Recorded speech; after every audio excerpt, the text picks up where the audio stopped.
Départ du marathon, Bernard, un marathon, j'ai l'impression, je sais pas, mais peut-être il fait un peu moins lourd qu'hier pour les femmes. Peut-être, j'aime bien votre peut-être parce que vous avez raison effectivement, mais on joue dans des modulations qui se situent à des degrés quand même de moiteur très difficiles pour le marathon et difficilement compatibles avec l'effort de longue durée, mais c'est l'essence même des grands championnats, donc on ne va pas commencer à pleurer là-dessus.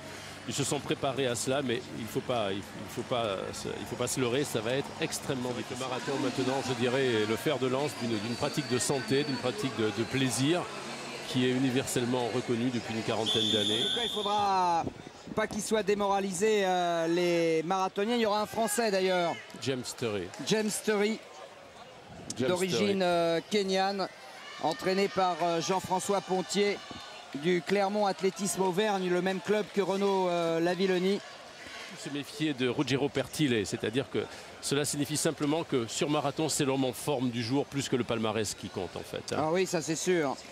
C'est sûr, il faut beaucoup d'humilité. On verra également, vous le voyez, l'équipe du Portugal aux avant-postes. Il y aura également le Suisse Victor Röttling qui avait pris la médaille d'argent il y a 4 ans à Göteborg. Oui, que l'on revoit à la compétition parce que les médecins, suite à des petits problèmes dont on parlera tout à l'heure, lui avaient recommandé d'arrêter. Enfin, du moins, il a arrêté une demi-année. Il est revenu maintenant. Donc voilà, suite à des problèmes d'embolie pulmonaire suite à un voyage. Oui. Bernard, je regardais le peloton des coureurs là sur la ligne de départ. Je trouve que les chaussures ont évolué quand même. On voit qu'elles sont beaucoup moins radicales qu'avant. Je ne sais pas si vous vous souvenez, avec des semelles très fines, même pour le marathon. Et on voit que ce sont des chaussures qui ressemblent plus aux chaussures qui sont utilisées maintenant par les joggeurs, un peu plus épaisses, un peu plus d'amorti. Alors est-ce que c'est lié à l'évolution du gabarit, des gabarits plus lourds surtout, on s'est rendu compte surtout, vu les traumatismes qu'il y a, que d'abord elles paraissent plus épaisses, elles le sont peut-être, mais elles sont tout aussi légères, évolution de la technologie. Il fallait d'abord respecter le poids et ensuite l'amorti et surtout un long chemin d'amortissement, parce que si à l'époque, dans les années 50, une chaussure vous donnait 2 cm d'amorti, un chemin d'amorti de 2 cm, maintenant on est à plus de 10 cm. Donc effectivement c'est un confort et c'est une économie indispensable. Là on est vraiment en plein centre de la ville, dans les artères les plus touristiques, les plus commerçantes, avec un passage, Bernard, au 5e kilomètre et toujours un train assez tranquille. Oui, toujours les mêmes bases. Bon, je pense que cela peut durer ainsi, peut-être un petit peu plus vite jusqu'au 10e kilomètre, donc c'est normal, 90% des coureurs sont encore ensemble là. Il n'y a rien d'extraordinaire, c'est, je dirais, le prologue, voilà. C'est une étape de plaine, si vous préférez, mais la montagne et la plaine sont réunies dans la même épreuve et dans le même moment. Là, on est effectivement pour l'instant dans ce qu'on appelle la phase d'observation, la phase de préchauffe. Et James Sturry est bien sûr le Français est dans le peloton. Passage au 10e kilomètre pour le Russe Abramov, 32-44. 32-44,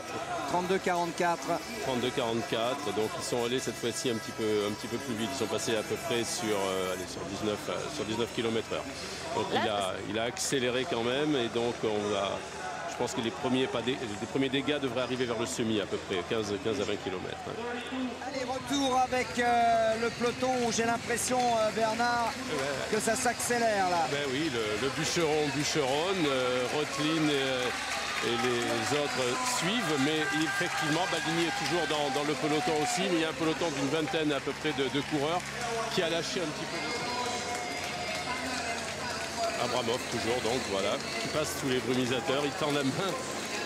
Là c'est plus pour le confort, donc voilà, tous les coureurs par contre se dévient un petit peu sur ce côté. Et là opportunément, je dirais que les brumisateurs sont mis à la corde, donc ils correspondent exactement à la trajectoire idéale. Repris par le peloton.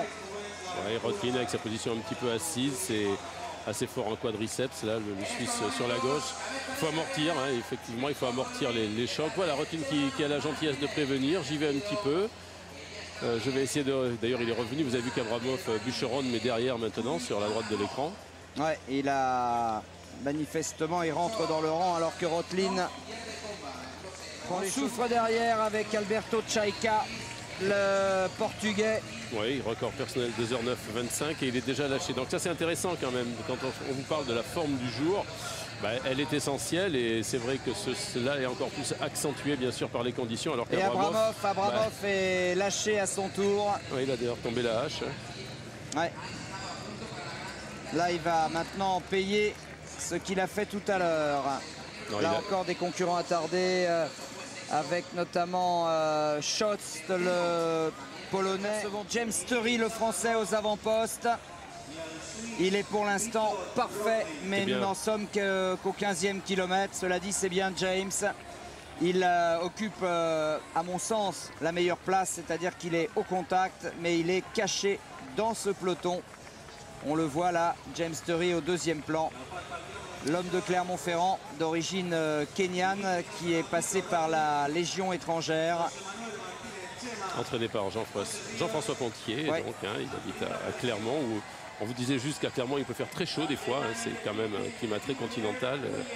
Il n'y a pas d'altitude, mais par contre, je peux vous dire que ça cogne, on peut se préparer à la chaleur. Donc on est maintenant sur des bases de course à peu près, une allure depuis à peu près 6 km de 2h15. Hein, donc ça a quand même pas mal accéléré. Le français qui est devant maintenant. Hein. Alors attention, il ne faut pas qu'il se grise. Hein. Oh, qu'est-ce qu'on serait content. Ça fait tellement longtemps. On est tellement sevré, Patrick. Bah, c'est Chauvellier, hein, le dernier. Hein.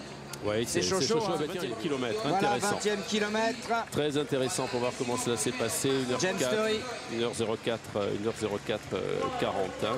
Est-ce que James Sturry a intérêt à être en tête? Je ne pense pas. Non, il faut encore attendre un petit peu parce que maintenant, c'est drôle parce que les bases sont depuis maintenant 12 km exactement sur l'allure de 2h15. Ça ne ferait pas 2h15 puisque les premiers ont été là. Voilà, la casquette à l'envers avec un petit peu de glace dedans.